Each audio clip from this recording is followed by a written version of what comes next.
Storya ng pag-ibig na wagas. Storya ng pagtataksil at pang-aahas. May ginawang panakip butas. May happy ending ang wakas. Damdaming malambot at matigas. Sa live drama, pwede nang ilabas. Tutulo na at tatagas ang mga katas ng nakalipas. Katas ng nakalipas.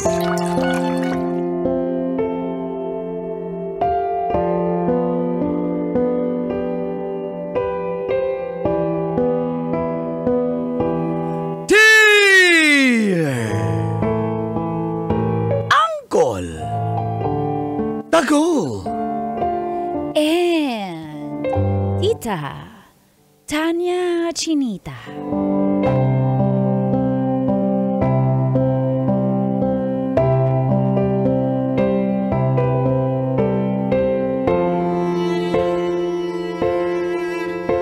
Sinasabi nila basta engineer, Loyal.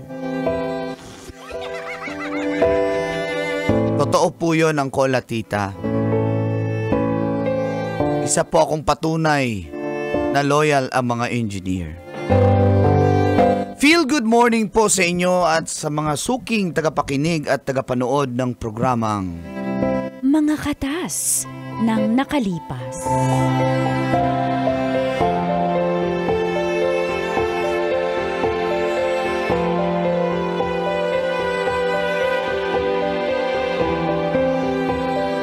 Mga katas ng nakalipas. Wala talaga.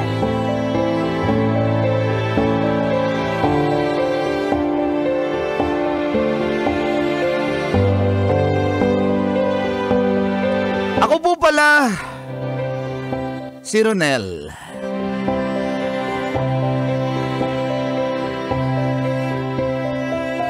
Kaya po siguro sawi ako sa pag-ibig ang kola, tita, dahil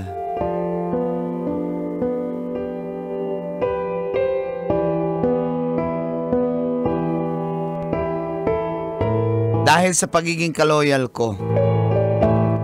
Alam niyo po, for 3 years minumotor ko lang mula Marilao, Bulacan papuntang Cabuyao, Laguna. Kasi po doon po nagtatrabaho ang aking girlfriend. Halos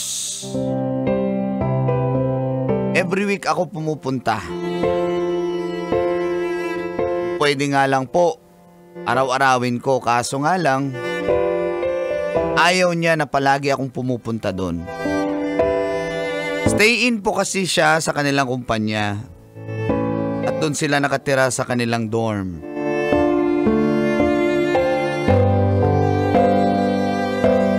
Sa 3 taon namin ni Maya ang kolatita, naging masaya naman ako. Ewan ko lang sa kanya. Kaya isang gabi gusto ko siyang i-surprise. Kasi nga namimiss ko na po siya. At dito na nagsimulang tumagas Ang mga katas ng aking nakalipas.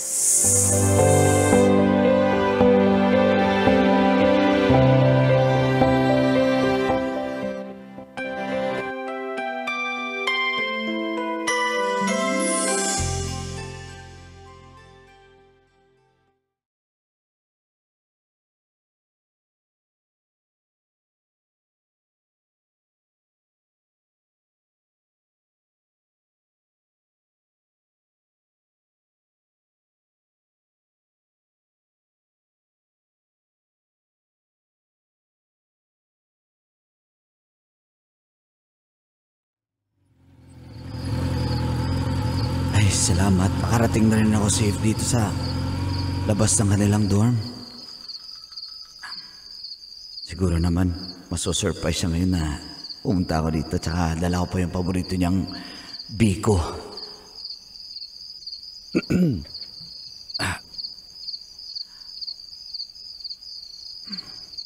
Papasok na ako. Maglalakad na ako. Ito.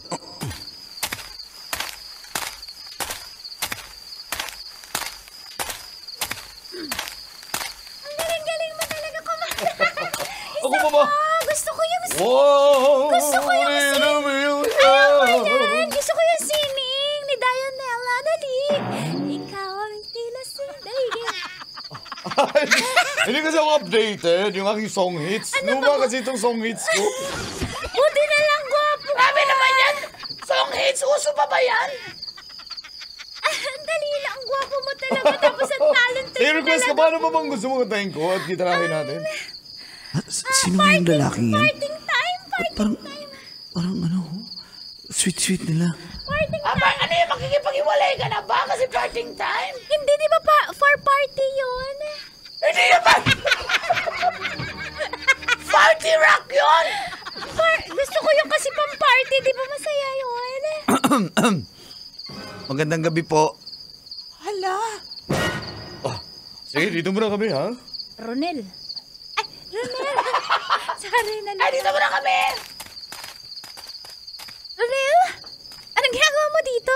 Ba't di ka nagpasabi? Hindi pwede yan dito basta-basta pumapasok ka. Bukas po yung gate eh. Tsaka gusto kita i-surprise. Hindi pwede yan dito. Mahal, sino yun? Katrabaho ko. Si Buang tsaka si Trixie. Anong problema? Ba't parang kapit na kapit ka sa kanya, nakita ko. Anong nakita mo? Wala ka naman nakita. Wala akong ginawa. Naka-angkla ka sa kanya eh. O bakit? Katrabaho ko naman yun. Lagi kami magkakasama. Hindi tulad sa'yo. Sa isang buwan, halos ang beses lang tayo magkita. Linggo-linggo ako pumupunta dito. Ay. Gusto ko nga every other day, kaso ikaw yung ayaw eh. Kasi nga busy kami sa trabaho. Nakita mo ba? Oh, yun lang pahinga namin. Yung kantahan tsaka banding. Ano bang problema mo? Hindi ka rin nag-reply. Mag-good night, tapos wala na. Busy nga ako. Hindi mo ba naintindihan? Busy? Nakakipagkantahan ka nga dyan, nagigitara. Ano bang meron? Pinag-iisipan mo ba ako ng masama? Ano bang meron? Ayoko na. Dahil ganyan ang ugali mo, mapagbintang ka. Minsan na nga lang tayo magkita. Gaslight mo pa ako. Dahil ba dun sa lalaking yun? Ha? Pag sinabi kong oo, titigilan mo na ako, ha? Ano bang meron siya na wala ako? Ha? Marami! Unang-una, magaling siyang maggitara at saka kumanta. Bukod sa may itsura at saka lagi ko siyang kasama, laging andyan siya para sa akin. Hindi ka tulad mo. Ang dami mong pagkukulang, wala ka pang talent. Kaya nga, Hindi ko kaya.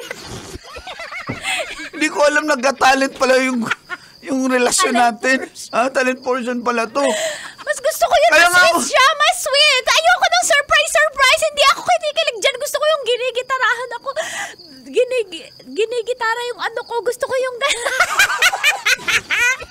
Gigitarahin ko nga yan, pero ayaw mo. Ayoko. Magpa-practice ako ng gitara kung yan ang gusto mo. Gusto ko si Bong, tsaka magaling siya kumanta. Hindi ka magaling kumanta. Umuwi ka na! Ayoko na! Malalim na yung gabi, halos madaling araw na. Kaya nga ako nandito kasi gusto ko dito na ako matulog sa'yo. Sino bang may sabing pumunta ka dito? Ha? Tsaka hindi pwede yung mga bisita dito. O sa labas tayo matulog. Kaya nga ako Doon ka, nandito pero eh. papasok na ako. Break na tayo! Hindi ako papayag. Please, huwag mo naman gawin. Uulan na Sana Hindi ko ako naman tutuloy. hinihingi ang opinion mo. Break na tayo. Hindi ako nagpapaalam. Ayoko na, Ronel. Umalis ka na. Umuulan na. Wala akong pake. Kaya mo yan. Magmotor ka. Umalis ka na. Punta pa ka dito tapos kukonsensyahin mo ako. Umalis ka na. Wala akong pake kahit maulanan ka. Umalis ka na. Maya! Maya!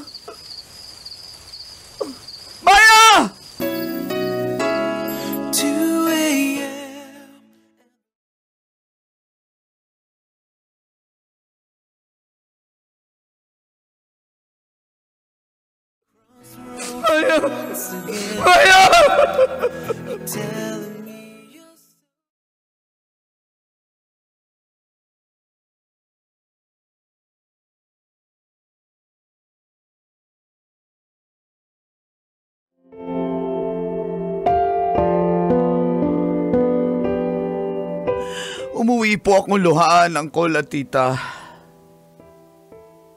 Sakit ng ginawa sa akin ni Maya.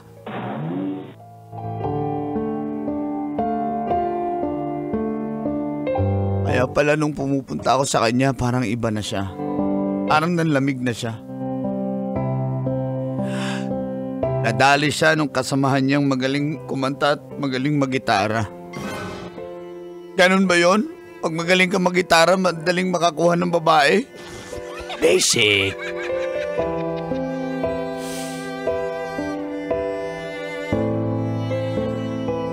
At naghiwalay nga po kami. Binlock niya na po ako sa mga social media accounts niya.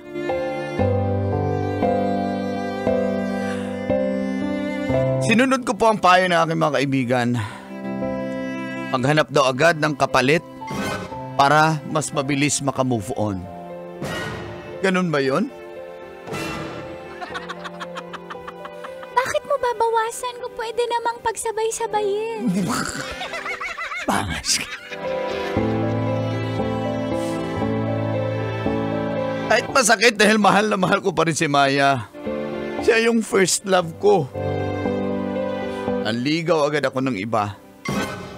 Isa sa pinakilala sa akin, si Pearl mula sa Laia, Batangas. Una nagchat-chat lang kami, nagtatawagan. Hanggang pinuntahan ko siya sa kanila. Sa Laia, Batangas.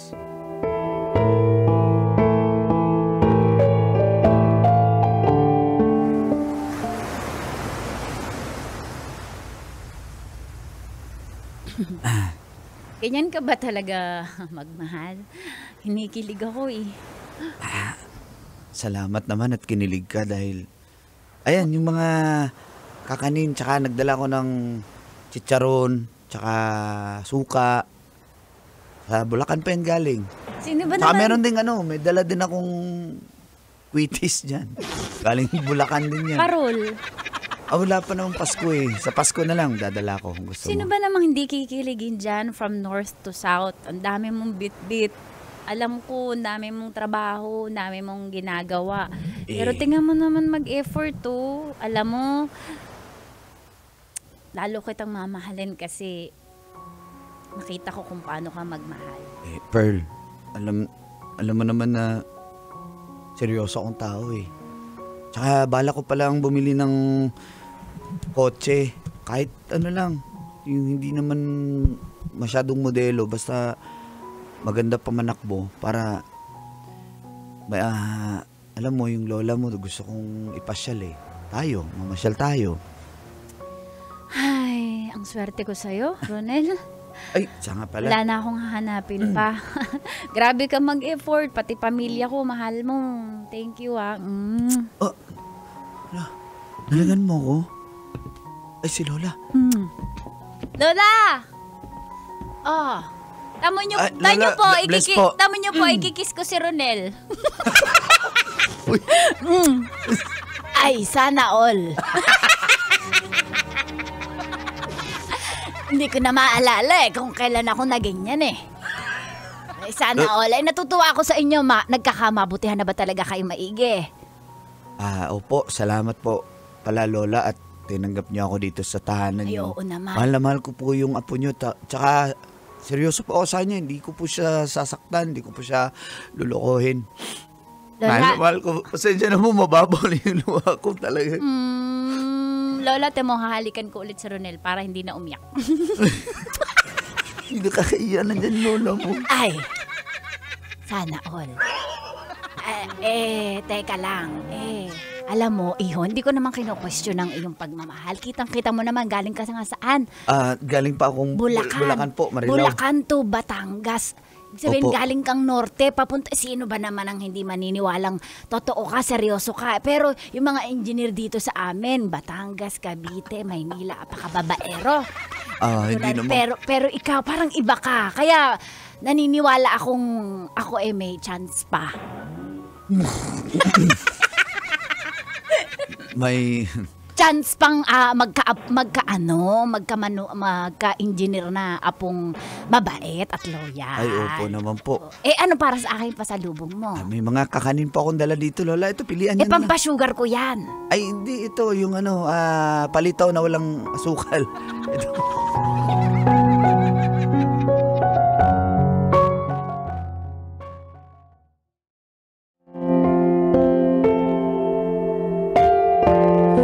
Nilatag ko na po ang plano ko para sa amin ni Pearl, Uncle at Tita.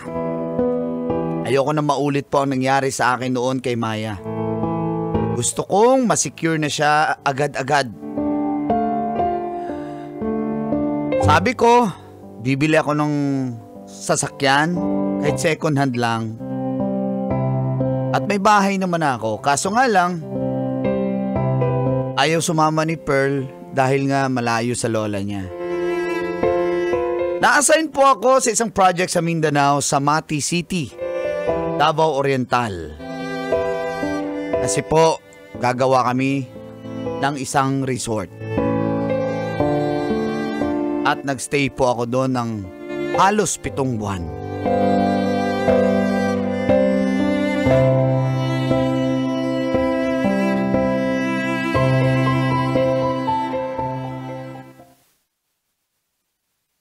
Hello? Hello? Oh. Ay, bakit ganun? Hello. Ayan. Kumusta? Natanggap mo ba yung padala kong flowers? Oo. Ay, ano ba? Sorry, hindi ko napansin yung kulay. Busy kasi ako. Salamat. Pasensya na. Basta pag nag-break kami, sabi naman ng architect na at saka yung isang engineer na pwede muna akong umuwi ng Manila. Pupuntahan agad kita, ha? Sorry na. Busy lang talaga. Hindi, okay lang. Na kita. Sige, ingat ka dyan. Ha? Okay. Oo, pwede. Mamaya na tayo usap. Pagod kasi ako eh. Kakatawag ko lang, ha? Medyo masama yung pakiramdam ko. May mens kasi ako. Okay. Sige. Oo. I love you. Sige, bye. Ha? Hello, I love you. Nawala na.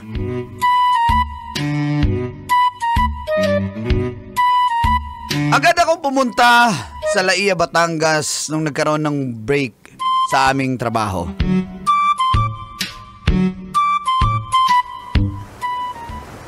Uy, nagtatampo ka pa rin ba? Pasensya na kasi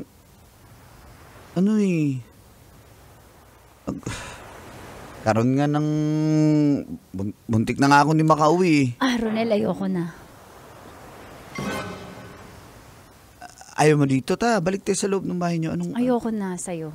Ayoko na sa atin. Hindi ko na kaya. Pagod na ako. Naman yan, grabe naman to. 6 months lang ako nawala. Hindi ko kaya yung relasyon na ganyan. Yung 6 months lang? Nilalang mo yon? Ano bang rason? Ayoko na, pagod na ako. Bakit nga? Ano bang nagawa ko? Buntis ako, Ronel. 3 months na akong buntis. Oo, hindi ikaw ang ama. Huwag mo na sabihin. Ha? Pasensya ka na, nagkita kasi kami ng ex ko. Mahal ko pa siya at pananagutan niya naman ako. Ano nangyari yun? Ano nangyari? Nagkita nga kami. Pasensya ka na, hindi ko sinasadya. Pasensya ka na. Pasensya ka na, Ronel. Mag-move on ka na. Pasensya ako? Paano ako dito? Makakahanap ka din ng para sa'yo. Pasensya ka na. Umalis ka na para hindi ka na mahirapan. Sige na. Pare-pareho tayo hindi mahirapan. Anong ginawa ko sa'yo? Wala. Sige na, pasensya ka na. Ako na, sige na, ako na yung kasalanan. Ako na. Ako nang masama. Sige na, umalis ka na. Pananagutan ko yan. Ha? Umalis ka na. Ayoko. Ayaw mo talaga? Ayoko na. Umalis ka na. Please, umalis ka na. Umalis ka na. Please. Umalis ka na. Please. Ayoko na. Please. Ayoko na. Kailangan pa bang i-memorize yan? Love Radio Basic!